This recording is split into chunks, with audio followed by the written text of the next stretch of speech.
Right, okay, Moose Leg, let's go home. Engaging silver pellet. Alright. Oh, I had to take a battery out of the lawn tractor, but I had nothing to cover it, and I found this moldy blanket and I threw it on top of it. Just in case it gets frost or something. Because I didn't know if I'd get to it before my client or whatever. We were talking last night. So, okay, well, I'm in this way anyway, so I got to it first. So I told him, you know, they pull all the batteries out of all the lawn tractors, store them somewhere nice and warm. That way, because you leave them out and then they freeze, and then you got to buy new batteries each year. They're like $200 a battery for a stupid little lawn tractor battery. Shouldn't be $200 or $100 and some odd dollars or whatever it is, you know. But anyway, yeah. So there we go. So getting back to my saws. So I used the 162, aka the tree piranha today. Oh, that saw is going to be pretty glorious. I'm pretty sure it's going to get lots of use too.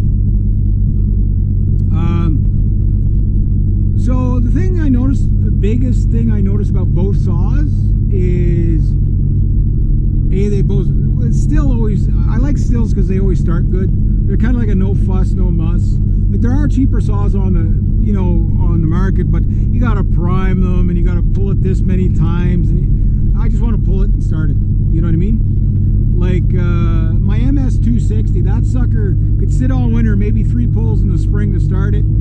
And it did that for like 13 years, you know, before it finally, like that saw is still rebuildable. I'm not 100% sure what's wrong with it. I have an idea, but that saw is so well used, like I needed new saws. But they're pretty much hassle free, you know. Husky and still, you really can't go wrong.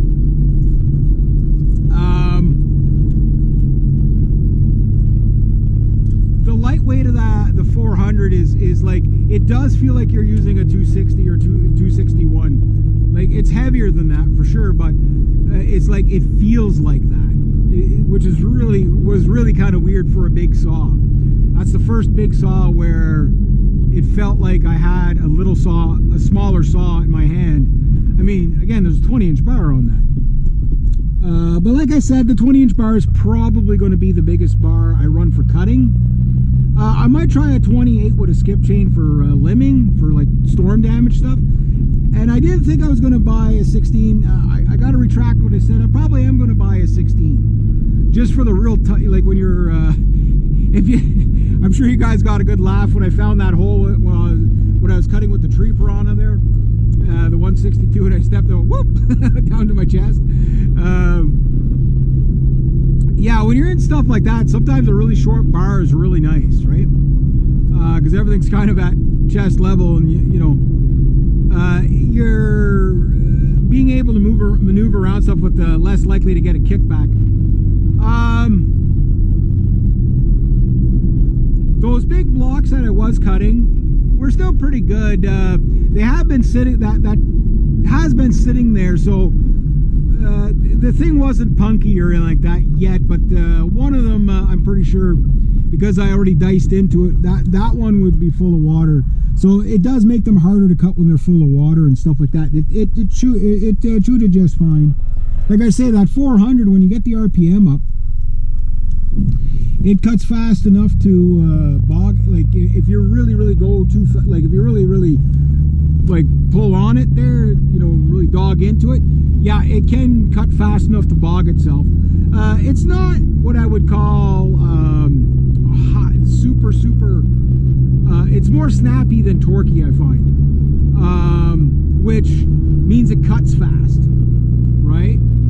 But when you really want to like get into like, I'll have to cut something a lot harder than poplar and pine. The pine, it pretty much fell through it. It was like a hot knife through butter. And the pine was, the biggest pine cut was probably maybe a little bit smaller than the steering wheel. Just zip. And I wasn't even at the edge, like I was using the tip of the bar to cut, like I was just pulling through it. So nicely balanced. What a nice saw. Like, I haven't plunge cut with it, so as far as plunge cutting with a 20-inch bar, how stiff will the saw be? The saw it feels light, but it doesn't feel flimsy light. I'm not dogging on the 500i, but I've heard some people say that the 500i feels flimsy for, like, it's light, but for what it is, but it feels flimsy flimsy. This didn't feel flimsy. Now this didn't feel like Husky solid, if you know what I'm talking about. Huskies, like at any weight class, they always seem to be overbuilt to the point where they're really stiff, which is great, right? This doesn't feel like that, but it feels solid enough, right? But again, I have to work with it for a couple of, you know, I'll be happy with it anyway. If it just keeps doing what it was doing today, I'll be happy with it. I'll see what it does on the maple and the oak, and then I can get a better idea for you guys of, you know, what kind of saw it is, who's this saw really for. I think I picked the right saw for the type of stuff I do. Again, I think I could live with that saw all day, and it would be just right. Not too heavy. It's the lightest, biggest saw I think you can get. Yeah, there are lighter saws, but for the amount of power, trust me, the power is really smooth. It's really, so far it seems really good. But again, I have to cut with it more, and I do have to cut into some heavy stuff to see how it likes that. But definitely a pine and poplar killer for sure. But like I say, that was old poplar. That was getting a little bit crusty too. Better watch my speeds here. Woo, I did it. So what I'm saying is, so far the impressions are really good for both saws. But I knew the 162 would be a fun little saw. I was already giggling as soon as I used it. Like, I think I made like 3 cuts and I started giggling. It's like, oh yeah, this thing's gonna be fun. The 162 has definitely got more power. It doesn't have the high RPMs like the 170. It seems like it's got more of its power down low. But nice and smooth. Like for a little saw, it's so smooth. Yeah. I mean, again, day one, well, you know, like that's my first impressions. I could see me buying 2 of them for sure. Like I got that tree to cut down, the partial tree. I've been waiting a year to cut that one. That one, I topped it with Mini Beast up in the tree. I was like way up in the tree and I topped them. But I needed the 400 on that one. It'll be interesting to see what it does with that one. Again, that's a big pine, so it should zip through it.